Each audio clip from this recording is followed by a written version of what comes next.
지난 편에서는 공간에 어울리는 컬러와 페인트를 고르는 방법을 알려드렸습니다. 또 본격적인 페인팅 전 보양 작업을 꼼꼼하게 해두는 게 얼마나 중요한지도 보여드렸죠. 이번 영상에서는 그 다음 단계, 본격적인 페인팅 과정을 알려드리겠습니다. 이제 본격적으로 셀프 페인팅을 시작해볼까요? 가장 먼저 페인트 작업 시에는 페인트 냄새나 화학물질 노출 위험이 있기 때문에 필수적으로 환기에 신경 써야 합니다. 작업 후 최소 2시간 이상 환기하는 것이 좋습니다.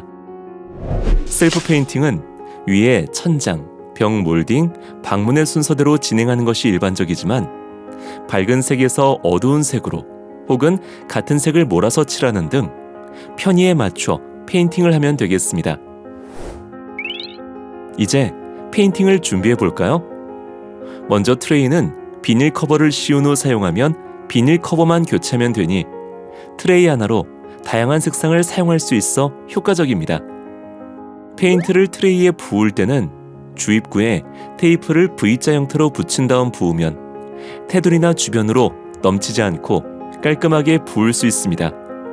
페인트는 트레이에 적당량 부은 후 필요시 물을 조금씩 넣어주면서 작업하기 좋은 농도로 희석하여 사용하고 부족할 경우 다시 페인트와 물을 충전해주며 사용하면 좋습니다.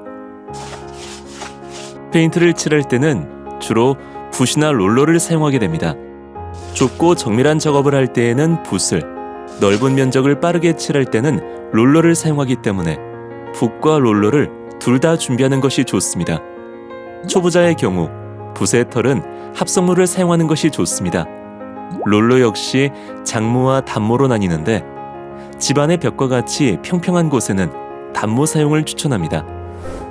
먼저 붓은 3가지로 나뉘며 보편적으로 2인치 사선 붓을 가장 많이 사용합니다. 붓의 페인트가 너무 많이 묻거나 적게 묻지 않도록 화면과 같이 적당량을 트레이에서 묻혀줍니다. 롤러는 넓은 면적을 칠하기 좋으며 사용 면적에 따라 적절하게 붓과 교차하여 활용하시면 좋습니다. 롤러 역시 트레이에 잘 굴려가면서 적당량이 묻도록 해줍니다. 이번에 칠하게 될 페인트는 모두 3가지 컬러입니다. 천장과 옆면의 위쪽 벽은 흰색으로, 옆 벽면의 하단에는 회색으로, 문은 짙은 회색으로 칠해보겠습니다. 이 컬러의 조합은 중성톤 중심의 색 구성으로 감정의 균형을 잡아주는 편안한 공간에 쓰이는 컬러로 흰색과 그레이의 자연스러운 우드 소재의 가구를 조합한다면 북유럽 인테리어의 대표적 특징이 되기도 합니다. 전체적으로 고급스럽고 깔끔한 느낌을 보여주기도 합니다. 흰색은 제비스코의 마스터 컬러 컬렉션의 WH0002 화이트 색상으로 어느 컬러와 매칭을 하더라도 잘 어울리는 색으로 알려져 있습니다. 순백색이 아니니 참고해주세요. 회색과 진회색 컬러 넘버는 각각 제비스코의 마스터 컬러 컬렉션 GR0900, 1001입니다. 여러분들이 사는 다양한 모습의 공간에서 페인팅을 어떻게 하면 좋을지를 보여주기 위해 세트장은 벽지를 바르거나 시트지를 부착해 놓았습니다. 어느 공간에 어떤 재질의 벽면에도 드림코트 올인원 하나만 있으면 된답니다. 벽지는 일반 벽지와 약간 엠보싱이 있는 실크 벽지, 그리고 문에는 시트지로 도배되어 있습니다. 실크 벽지는 일반적으로 모양에 따라 약간의 엠보싱 느낌이 있습니다. 이 실크 벽지 위에 페인트를 칠해도 이 엠보싱 느낌이 유지되니 참고해주세요.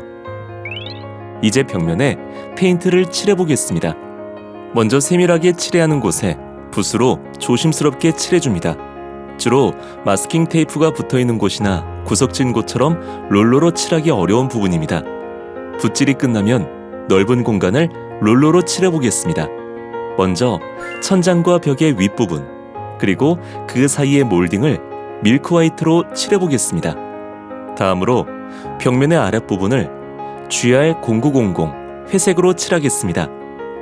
기존의 벽지를 걷어내고 콘크리트 벽면에 페인트 칠을 할 수도 있지만 기존 벽지가 있어도 드림코트 올인원만 있으면 충분히 페인트 칠이 가능하니 간편하게 작업 가능합니다. 각각 종이 벽지와 실크 벽지에 페인트를 칠했을 때 차이를 비교해 드리겠습니다. 문양이 있는 실크 벽지는 페인트를 칠했을 때 문양 모양이 남기 쉬워 젯소 칠 후 페인트 칠하는 것을 추천드립니다. 다음은 스위치와 몰딩 부분을 붓으로 칠해줍니다. 한 번에 얇게 칠하고 여러 번 칠해주는 것이 깔끔하게 표현됩니다. 마지막으로 진의 색인 마스터 컬러 컬렉션 GR1001로 문을 칠하겠습니다. 역시 트레이에 비닐을 교체하고 트레이에 진회색인 GR1001을 붓습니다. 그리고 붓에 페인트를 묻히고 세밀한 부분에 페인팅, 그리고 롤러로 넓은 면적을 페인팅합니다. 준비된 세트장에 첫 번째 페인트 칠이 끝났습니다. 페인트는 1회 도장만으로 끝낼 수도 있지만 색상을 정확하게 구현하고 깔끔한 마무리를 하고 싶다면 이후에 도장을 추천합니다. 건조 후 경계선 부분에서 벽지에 페인트가 흡수되면서 생긴 자국은 간단하게 마스킹 후 재도장해주면 깔끔하게 처리할 수 있습니다.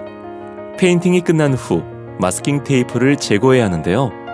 이때는 페인트가 완전히 굳기 전 표면이 손에 묻지 않을 정도로 반건조 상태일 때 떼어내는 것이 가장 깔끔합니다. 이때 45도 각도로 천천히 떼어냅니다.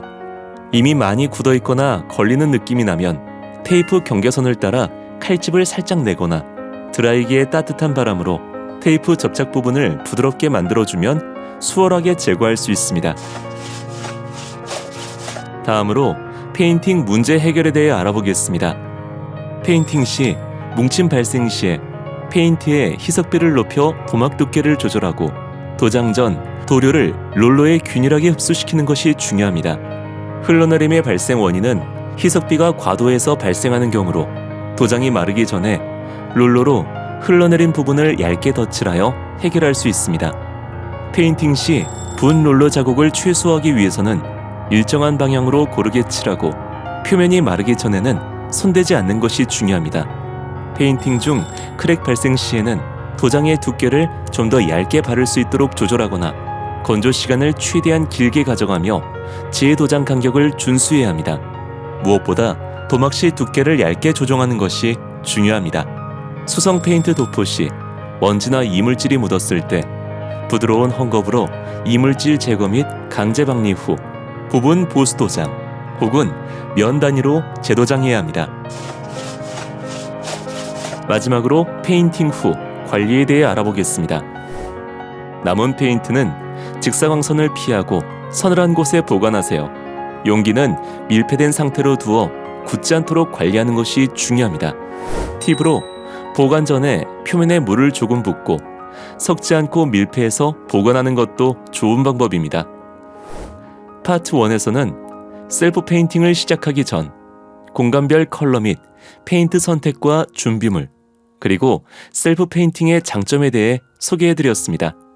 이어서 파트 2로 실제 페인팅 순서와 붓과 롤러 사용법, 마스킹 테이프 제거와 관리 방법까지 알려드렸는데요. 셀프 페인팅은 인테리어 비용을 줄이면서도 나만의 개성 있는 공간을 연출할 수 있는 멋진 방법입니다. 제비스코와 함께 여러분의 공간을 새롭게 변화시켜보세요. 페인트는 제비스코.